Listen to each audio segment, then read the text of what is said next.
Di Grazia Deledda, il piccione. Come spesso usava, anche quel giorno, nelle ore in cui la breve spiaggia è deserta e il vento soffia da ponente, sbattendo le onde contro gli scogli, la gobbina uscì di casa e scese verso il mare. Aveva un grande ombrello di seta verde a fiori, non veramente di moda, ma ottimo per ripararla dal sole a picco e dalla cattiva curiosità del prossimo, e lo teneva rasente alla testa come un vasto cappello. Della sua piccola persona si vedevano solo le gambe di bambina, ben fatte, ben calzate, e i piedini, che dentro le belle scarpette bianche felpate davano l'idea di due zampine di gatto. E di gatto che ha caldo, che ha sonno e cerca un nascondiglio fresco dove accucciarsi, ella aveva l'andatura sorniona e svogliata. Scese dunque giù per la breve china verde e insidiosa di gramigne, trovò il suo posto in una specie di nicchia che il vento aveva scavato nella sabbia e vi si adagiò, avendo cura di tirar giù bene i volanti e le trine della sua sottoveste. Adesso l'ombrello la nascondeva quasi tutta, e il vento, che veniva dal mare, l'aiutava a tenerlo basso, rinfrescando nel cerchio d'ombra che pareva così quella di un alberello fiorito. Sì, di un alberello fiorito, e l'impressione e l'immagine erano tutte sue, di lei, Agata, l'unica figlia gobba del ricco signor Sansone.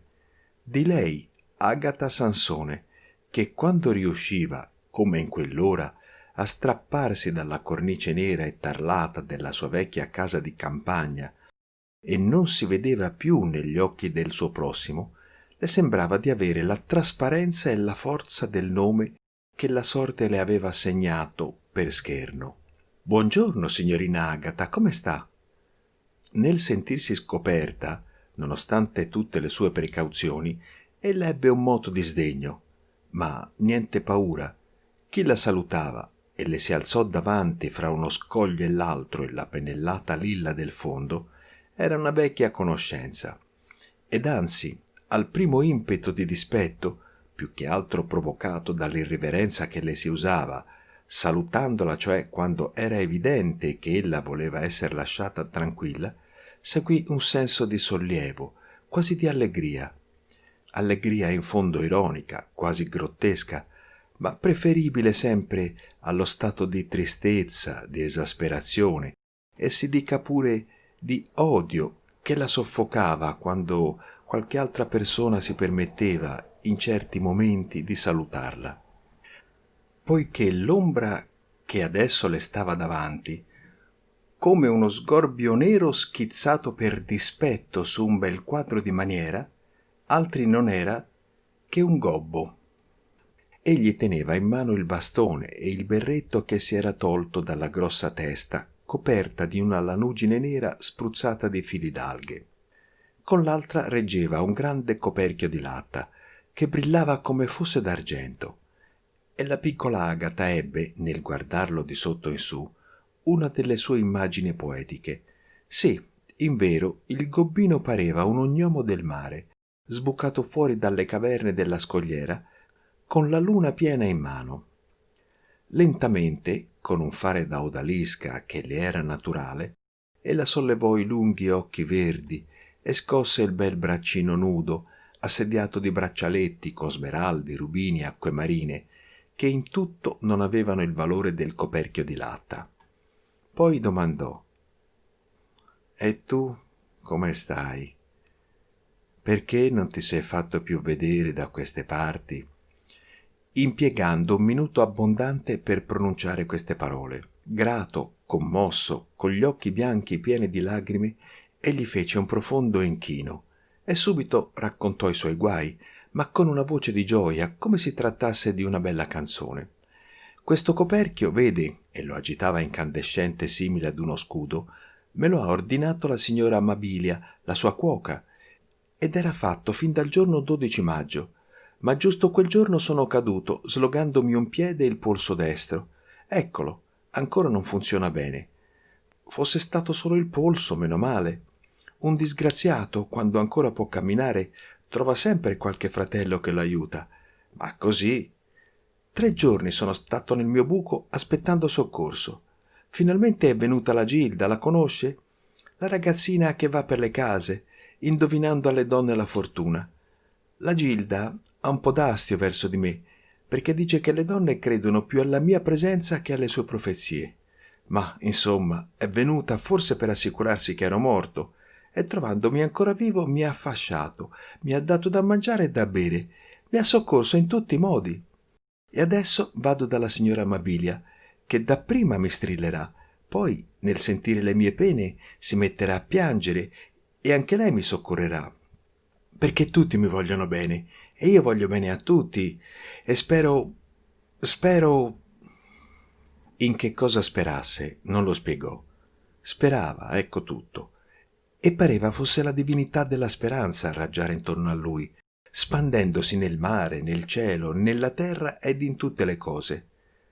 Ma quando egli fu scomparso, Agata riabbassò l'ombrellino e si raccolse di nuovo nella sua ombra.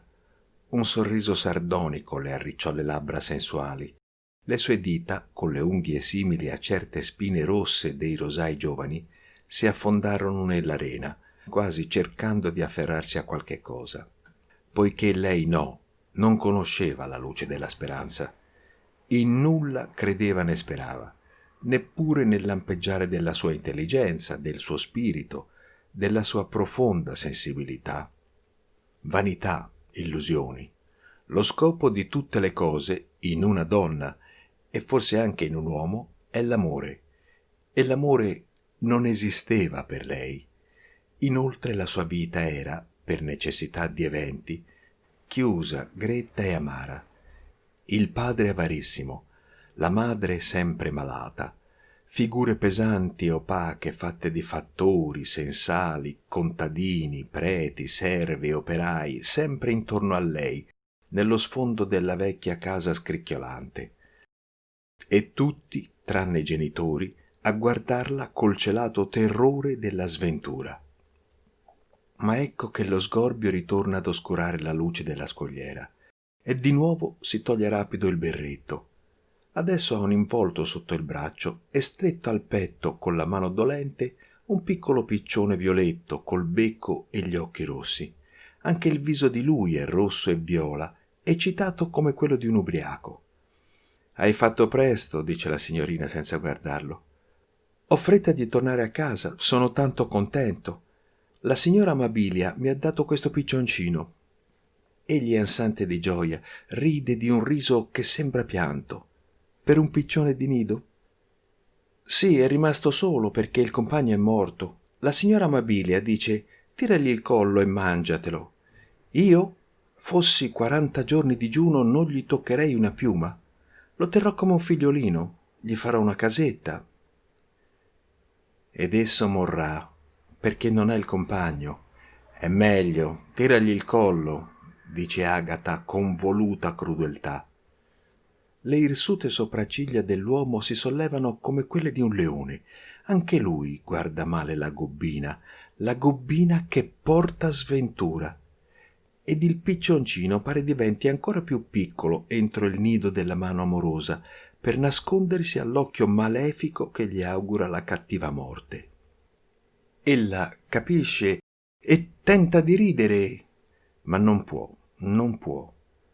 Per la prima volta sente la sua cattiveria, il fluido velenoso che irradia intorno a sé, lo spirito del male che si annida nel suo petto come il pus in un tumore mortale.